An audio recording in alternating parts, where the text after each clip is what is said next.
Hello out there, my name is Milesy and welcome to my channel. This is just a quick little video. It's one that I filmed a while ago and it just never really got uploaded. But a few weeks ago, I think at this point, you've probably seen me unbox this cute little red airbrush. And I thought it was really weird that it was USB powered and cordless. That just seemed really weird to me. So I wanted to try it out, and this was my very first experience with it. And right at the beginning, it looks like I'm not having a great time, but that wasn't from the airbrush at all.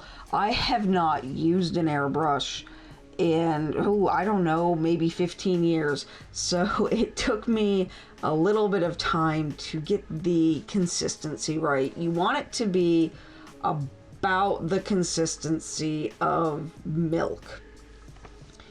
And I was just having a really hard time with that because I use these really basic acrylic paints, so they're a little bit thicker than you would normally get or use with an airbrush like this. So I cut out what was in real time about 10 or 15 minutes of me just really trying to get the consistency right and figure out the flow, because if you put in too much water, the paint won't stick at all.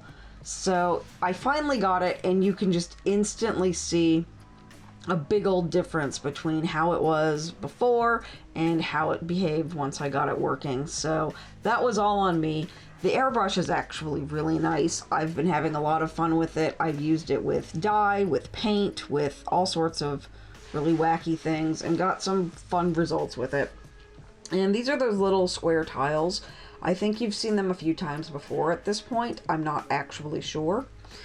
And I was using paints I already had. I don't think I was using the ones that I unboxed at the same time as the airbrush. I do have a lot of fluorescent paints.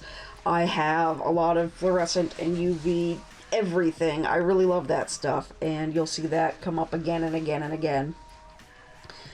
So I was just kind of freehanding something that wasn't really meant to be a direct copy, but was very heavily inspired by one of the pieces that I used as a cross-stitch pattern a long time ago. And it's just this really nice little Northern Lights piece.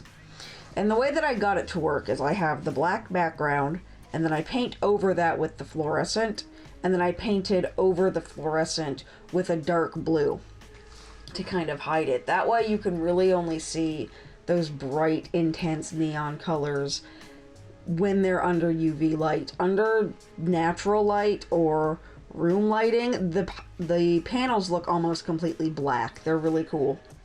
I want to do some of these on a much larger scale. I think this was just a really fun little experiment, and I wound up doing about 3 of these. I forgot to film one of them though. So this was the first one, and I think this one and the one I forgot to film were the best ones. The one that you're about to see very soon, when that rolls over, was done with Culture Hustle paints, which you've probably seen me unbox those as well. Those are the ones by Stuart Semple. There's a whole big ridiculous story behind him and these paints.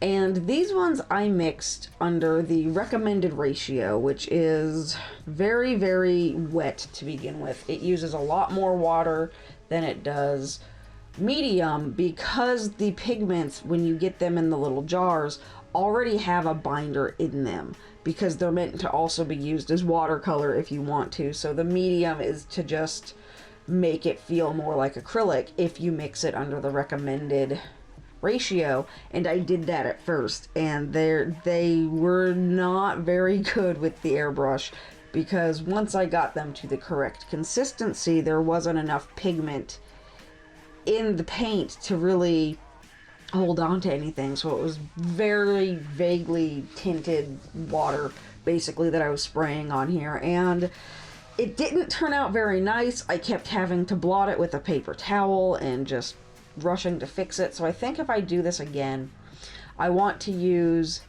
the second batch that I mixed up of the Culture Hustle paints, which are a lot more heavily loaded. and a lot more pigmented, so I want to try that. And I did the same thing with this one. Did the black background and then colored over it with the neon and then put a blue over it. And you can see the other one at least tried to pick up the fluorescent colors. This one, even in person, was not very fluorescent. It was really disappointing, but I've been having a lot of fun playing with these Culture Hustle paints. I really want to do a few more things with them. I've been debating whether or not I want to get a couple bottles of Black 3.0. The more I think about it, though, just knowing how fragile it is and knowing how weird it is to use, I don't think I'm going to, at least not for a while. My really bargain basement kind of crappy acrylic blacks are black enough for I think what I want to do. The Black 3.0 would absolutely look awesome, but I don't know, for one, if you can put it in an airbrush. I know that if you don't treat it correctly, it actually turns white, and I know it scratches really easily, which means you can't varnish, and if you varnish it, it takes away from the entire effect. But this was just a little short one today. Thank you guys so much for watching. Thank you for liking, commenting, subscribing, all that fun stuff, and I will see you next time. Bye!